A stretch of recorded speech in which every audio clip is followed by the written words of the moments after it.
to extract $500 billion in mineral resources from Ukraine after giving Ukraine about $60 billion in aid is an absolute absurdity.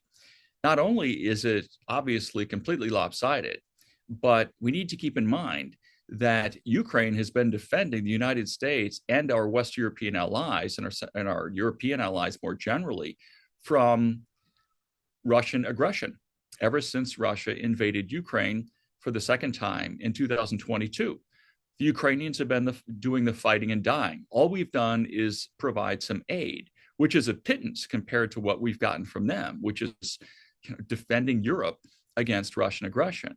Well, it goes beyond being transactional. Leaders can be more or less transactional and still honor their own country's interests and the interests of their own allies.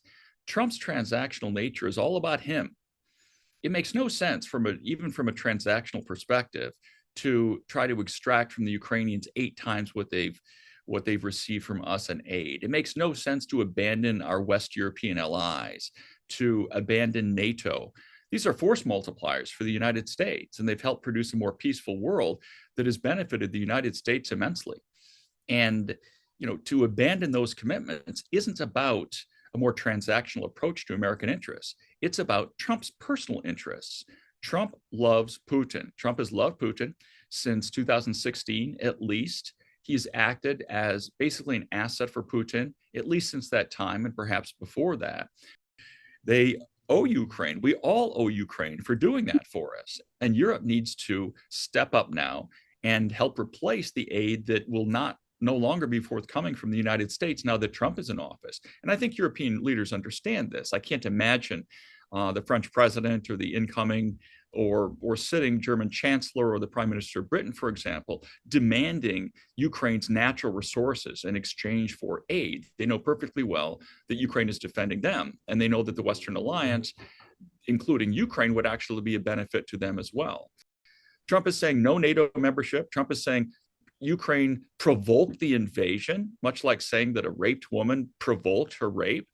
Trump is saying that he sides with Putin and that he doesn't side with Zelensky. He's very hostile to Zelensky, like he is to our traditional allies. And then to say that, well, you should fork over $500 billion in rare earth minerals in response to all this wonderful treatment I'm giving you is beyond surreal.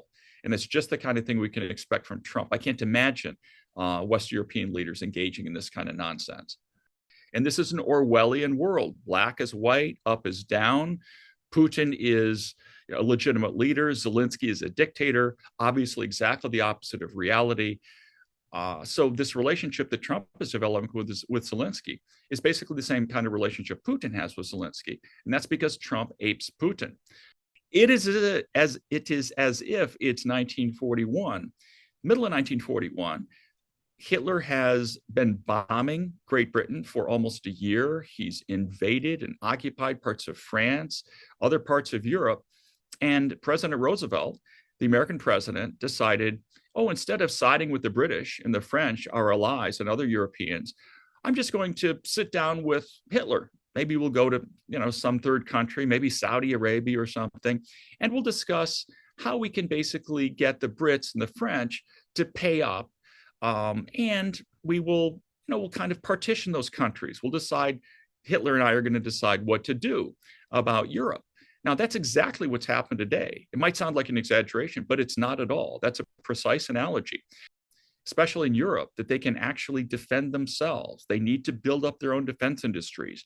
They need to have a united diplomatic front when it comes to dealing with the imperialist power next door, with Putin, in order to survive themselves without coming under undue pressure from Russia.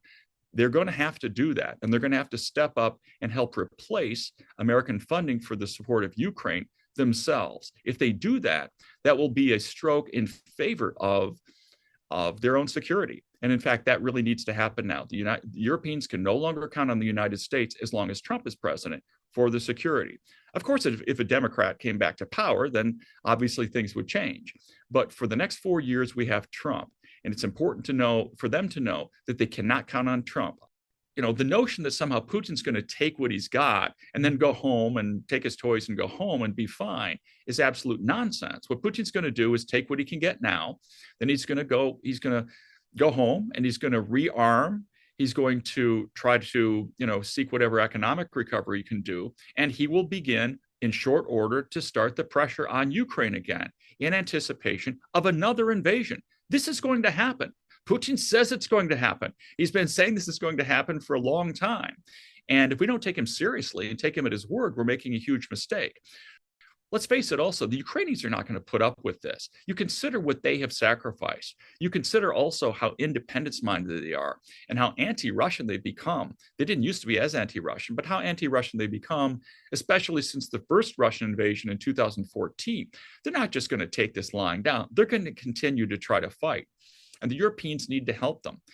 What's more, it's important to note that, again, the Europeans are key actors now. They have to insist on a seat at the table. But even if Trump doesn't seem to give it to them, they have to do their own negotiations. They have to do their own thing. They can't sit around and suck up to Trump and wait for Trump to give them something that they seek.